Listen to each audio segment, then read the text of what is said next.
Film की शुरुआत में हमें एक मिलियनेयर आदमी रिची को दिखाया जाता है जो कि अपना फैमिली बिजनेस रन करता है। आज उसकी सक्सेस पार्टी पे हम उसकी पूरी फैमिली और उसकी वाइफ हंटर को भी देख पाते हैं। ये सभी लोग काफी खुश थे। हंटर की जब से शादी हुई है वो अपने आप में ही काफी अकेला फील करने लगी थी। वो घर में अकेली बोर होती थी और सारी फैमिली ऑफिस चली जाती थी। जब वो घर पे अकेली बोर होती थी, गेम्स खेलती थी और साथ ही साथ स्केचिंग भी करती थी। और फिर इन सब कामों के बाद जब वो ज्यादा बोर होती थी तो वो अपना ज्यादातर टाइम किचन में गुजारा करती थी।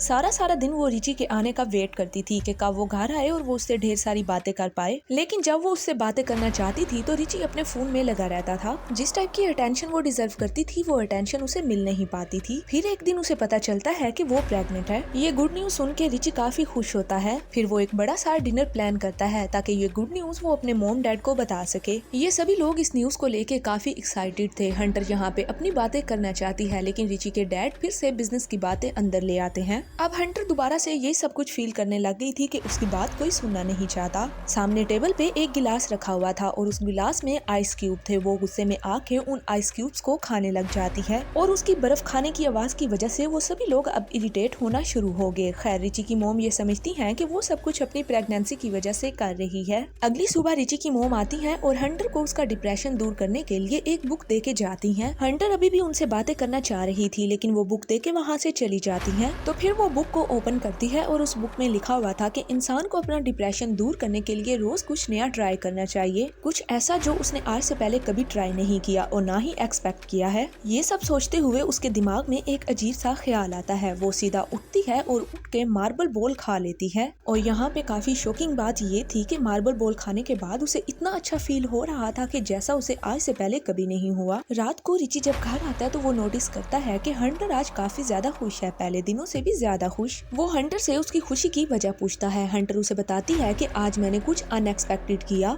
इस वजह से मुझे अपने पे काफी खुशी हो रही है। वो हंटर से पूछता है कि आखिर तुमने ऐसा क्या किया, तो हंटर उस टाइम झूठ बोल देती है। अगली सुबह हम हंटर को इससे भी ज्यादा अजीब काम करते हुए देखते हैं। वो खाई हुई मार्बल बॉल को स्टूल वेस्ट के जरिए निकाल के संभाल लेती है। कुछ देर बाद हंटर अपनी बोरियत को दूर करने के लिए सफाई शुरू कर देती है और वैक्यूम क्लीनर के साथ थंब टैग जुड़ जाता है। वो नुकीला था लेकिन हंटर का दिल कर पड़ा उसको खाने पे, लेकिन ये थंब टैग उसकी जुबान पे बुरी तरह से चुभ गया। फिर उसने जल्दी से उसे निकाल के किचन के काउंटर पे रख दिया, लेकिन पूरा दिन उसे यही फीलिंग आती रही कि उसे इसे खा लेना चाहिए। फिर सब कुछ सोचते हुए वो जोश में आके पागलों की तरह थंब टैग को निगल गई और ये नोकीला थंब टैग उसके अंदर जाने के बाद उसके पूरे फूड पाइप को अंदर से काटता हुआ गया था। अपनी बॉडी के अंदरूनी हिस्से को नुकसान पहुँचा के भी उसको काफी अच्छी फीलिंग्स आ रही थी। रात को इनके घर पे पार्टी थी लेकिन हंटर पार्टी में नहीं जा पाती क्योंकि हंटर के पेट में काफी शदीद दर्द हो रही थी। फिर वो जल्दी से वॉशरूम में जाती है। वॉशरूम में जाने के बाद थंब टैग तो निकल आता है लेकिन इस बार थंब टैग के साथ उसकी बॉडी में से काफी ब्लड भी निकला था और अब उसे पेन भी काफी हो रही थी। और तभी रिची वॉशरूम में आ जाता है लेकिन रिची के आने से पहले वो सारा ब्लड साफ कर देती है ताकि रिची को किसी भी किस्म का कोई शक ना हो। खैर अब वक्त गुजरता जा रहा था और हम देख रहे थे कि हंटर का बिहेवियर दिन ब दिन चेंज होता जा रहा था। वो अब ऐसी चीजें खा रही थी जो आम लोग डाइजेस्ट ही नहीं कर पाते, जैसा कि सेल, बैटरीज, पिन और सेफ्टी पिन, जिन्हें वो बाद में निकाल के अपने ड्रेसिंग टेबल पे सजा के रख भी लेती थी। कुछ दिन गुजर जाते हैं। हंटर अपने रूटीन चेकअप के लिए डॉक्टर के पास जाती है। डॉक्टर उसे बताती है कि बेबी तो बिल्कुल नॉर्मल है लेकिन हंटर की गट के अंदर एक काफी अजीब किस्म का ऑब्जेक्ट है और वो ऑब्जेक्ट देखने के बाद डॉक्टर फौरन से उसकी इमरजेंसी सर्जरी करने को बोल देती है। और अब सर्जरी के दौरान उसके इंटेस्टाइन में से काफी अजीब किस्म के ऑब्जेक्ट निकलना शुरू हो जाते हैं और इन सब चीजों में अब सेफ्टी पिन्स भी शामिल थी। सर्जरी के बाद जब डॉक्टर उसके इस इशू को डिस्कस करते हैं तो उनको पता चलता है कि हंटर एक साइकोलॉजिकल डिसऑर्डर से गुजर रही है और वो एक ऐसी दिमागी बीमारी है जिसमें इंसान का दिल करता है ऐसी चीजें खाने का जो कि इंसान नहीं खा सकता। रिची ये सब सुनने के बाद अब बहुत ज्यादा गुस्से में आ चुका था। वो हंटर को घर लेके आता है और हंटर को काफी डांटता है क्योंकि वो ये सब कुछ हंटर से एक्सपेक्ट नहीं कर रहा था। इसके बाद वो अपने रूम में से ऐसी सारी चीजों को उठा लेता है जो कि हंटर खा सकती थी क्योंकि अभी वो ये सब कुछ नहीं जानता था कि हंटर इससे ज्यादा भी कुछ खा सकती है। रिची के डैड हंटर के आने वाले बच्चे के लिए काफी परेशान थे जिस वजह से वो हंटर के लिए एक साइकेट्रिस्ट को बुक कर लेते हैं। वो हंटर से सवाल करती है कि तुम्हें क्या मिलता है ये सब कुछ खा के।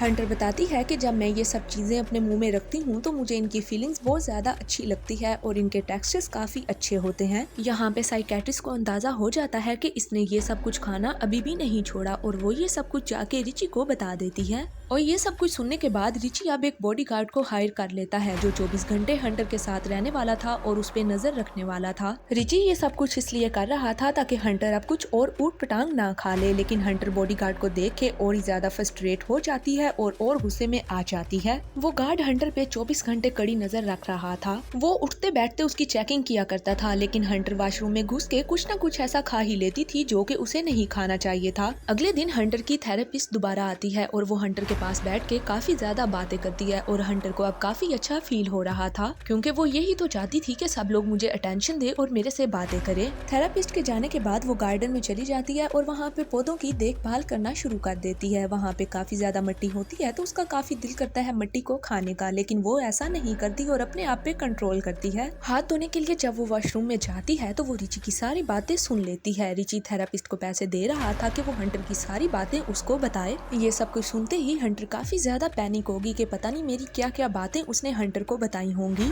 ये सब सुनने के बाद वो जोर जोर से रोने लगी और काफी परेशान होगी और किसी को ना बताते हुए वो बेड के नीचे जाके छुप गई। फिर कुछ देर के बाद जब वो बेड के नीचे से निकलती है तो वो पूरा कमरा छानने लग जाती है, कुछ ऐसी चीजें ढूंढती है जो कि वो खा सके और फिर उसे ड्रॉ में से एक स्क्रू ड्राइवर मिल जाता है जिसे वो निगल लेती है। स्क्रू ड्राइवर उसके गले में फंस चुका था और उसे निगलने के बाद अब उसकी तबीयत काफी खराब होने लग गई थी और उसके गले से अजीब अजीब आवाजें आने लग गई थी। उसके चिल्लाने की आवाजें सुन के गार्ड भी फौरन से पहुंच जाता है और जल्दी से उसको हॉस्पिटल लेके चला जाता है। हॉस्पिटल पहुंचने के बाद जल्दी से उसका ऑपरेट किया जाता है और स्क्रू ड्राइवर को ऑपरेट के जरिए बाहर निकाल लिया जाता है। लेकिन सबसे अच्छी बात ये थी कि उसका बेबी इस बार भी सेफ था और अब रिची और उसकी फैमिली को आने वाले बच्चे की काफी फिक्र हो रही थी। इसीलिए सब मिलकर फैसला करते हैं कि वो हंटर को एक हॉस्पिटल में भेज देंगे जहाँ पे 24 घंटे उस पे नजर रखी जाएगी और बच्चे की पैदाइश तक हंटर उसी हॉस्पिटल में रहेगी। हंटर ये सब कुछ मान नहीं रही थी लेकिन मजबूरन उसे ये सब कुछ मानना पड़ा। अब अगले दिन दिखाया जाता है कि हंटर को हॉस्पिटल छोड़ने के लिए पूरी फैमिली जा रही होती है और साथ ही साथ उसका गार्ड भी मौजूद था।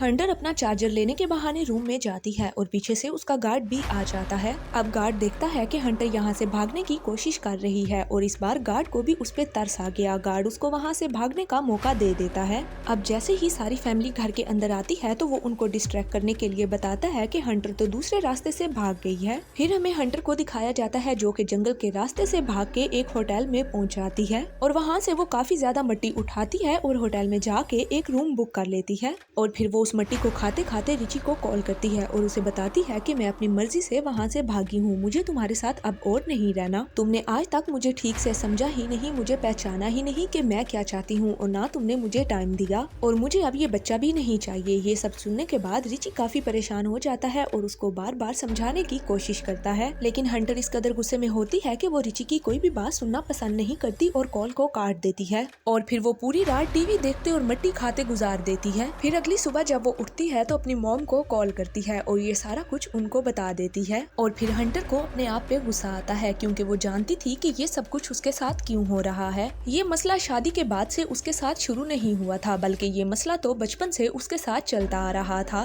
क्योंकि उसके बायोलॉजिकल फादर यानी कि उसके असली डैड उसको बचपन से ही छोड़ के चले गए थे। उसकी मॉम काफी ज्यादा अच्छी थी जिसकी वजह से वो इस दुनिया में आ गई, नहीं तो आज शायद वो पैदा भी ना होती और ये सारे एहसास उसे आज तक तंग करते आए थे जिसकी वजह से उसका ये हाल हो चुका था। अब इतना सब कुछ हो जाने के बाद उसकी मॉम भी उसको अपने पास रखना नहीं चाह रही थी और रिची का घर भी वो छोड़ आई थी। अब वो इस सब से मूव ऑन करना चाह रही थी। फिर वो एक डॉक्टर के पास जाती है और उनसे अबॉर्शन पिल लेके एक पब्लिक वॉशरूम में चली जाती है और अपना अबॉर्शन कर देती है। वो जानती थी कि वो ये सब कुछ ठीक कर रही है क्योंकि वो अभी अपनी जिम्मेदारी भी नहीं ले सकती थी, तो इसलिए वो आने वाले बच्चे की जिंदगी अपनी तरह खराब नहीं करना चाहती थी और अब वो अपनी नई लाइफ के लिए तैयार थी। इसी के साथ ये मूवी यहीं पे एंड हो जाती है।